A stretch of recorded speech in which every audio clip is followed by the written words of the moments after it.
আর এখনকার যারা বিচারপতি এসেছেন এপিলেট ডিভিশনে আপিল বিভাগে যে 5 জন নতুন বিচারপতি, একজন প্রধান বিচারপতি এসেছেন, তাদের চেয়ে যারা চলে গেলেন তাদের সাথে আমার জীবনের সম্পর্ক অনেক বেশি ছিল।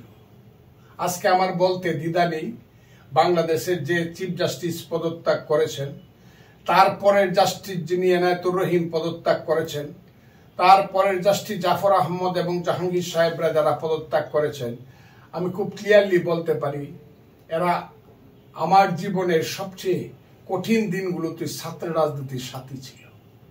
এরা আমার অনেক বেশি পরিচিত, কিন্তু আমার কাছে কেন জানি বারবারই মনে হইতো এদের চরিত্র যেন একটা কুশাসক এবং কুশাসনের ফেরে পড়ে এদের চরিত্র দিন দিন বদলে গেছে। কাজে আমি কোনোদিন তাদের দিকে তাকাতে চাইতাম না। বছরের 2 বছর গিয়েছে, তাদের সঙ্গে আমি কারোর সঙ্গে আমি ব্যক্তিগতভাবে কথা বলতাম না। হয়তো বা কোর্টে গেলে মাই লর্ড বলে আমার সাবমিশন দিতাম তাদেরকে, কিন্তু ব্যক্তিগতভাবে তাদের কারোর সঙ্গে গত 2 বছর আমি কোনো কথা বলতাম না। একটা সময় ছিল যে 5 জন চলে গেছে, বিশেষ করে যে 2 জন চিফ জাস্টিস উবায়দুল হাসান এবং তারপরের জন এনায়েতুর রহিম, যে 2 জন, এরা আমার আপন ছোট ভাইয়ের মতো ছিল। আমার বাসায় সকালবেলা নাস্তা না করলে এদের পেট ভরতো না, দুপুরবেলা না খাইলে এদের স্যাটিসফ্যাকশন হতো না। আমি তাদেরকে সেইভাবে দেখতাম, সেইভাবে রাজনীতি শিখিয়েছিলাম। আজকে তারা চলে গেছে, আমি তাদের সম্পর্কে কিছু বলতে চাই না।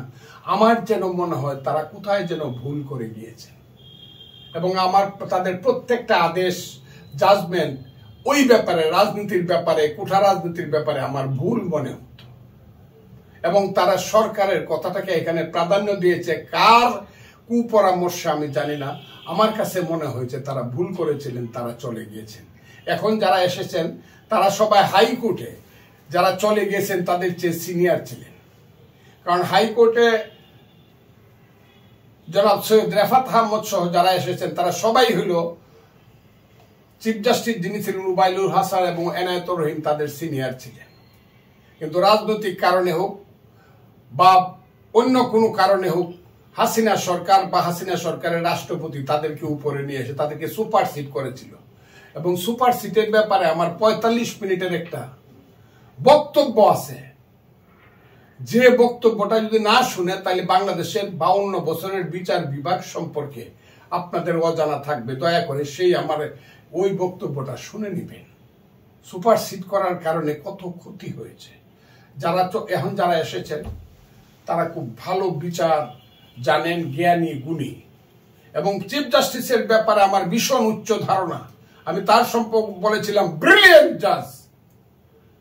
তার পিতার নাম ব্যারিস্টার ইশতিয়াক আহমদ, বিখ্যাত ব্যারিস্টার। আরেকজন যিনি এখন আসছেন তার নাম হলো জুবায়ের রহমান চৌধুরী, বিখ্যাত বিচারপতি আব্দুর রহমান চৌধুরীর ছেলে, যার বাবা আব্দুর রহমান চৌধুরী ভাষা আন্দোলনের নেতা। এইরকম তাদের মধ্যে জ্ঞানের গুণের কোনো কমতি নাই। তারা খুব ভালোভাবে, আইনমতভাবে, সংবিধানগতভাবে তারা দেশটাকে চালাইতে পারবেন বলে আমি মনে করি। আমার বিশ্বাস এটা। তারা সবাই সিনিয়র। জনাব জিয়াউল করিম খুব নাম করা লয়ার ছিলেন, যখন উনি প্র্যাকটিস করেন, খুব নাম করা লয়ার। ওখান থেকে উনি গিয়েছিলেন জজশিপে। অনেক জ্ঞানী মানুষ, বরিশালে বাড়ি। আমি তাকে চিনি ছাত্র জীবন থেকে। এবং রেজাউল হক এত প্রিয় মানুষ, এত প্রিয় জাস্টিস। আমি ওই দিনে বলছিলাম এত জনপ্রিয়, এত ভালো, এত দ্রুত জিনিস সলভ করতে পারে। অন্যরা যেটা 5 মিনিট লাগে এটা ইনি 1.5 মিনিটে সলভ করতে পারে। খুব সুইট জজ এবং খুব তাড়াতাড়ি কথাটিকে উনি ধরতে পারেন। আমার মনে হয় যে তারা বিচার বিভাগকে, এপিলেট ডিভিশনকে সমৃদ্ধ করবেন।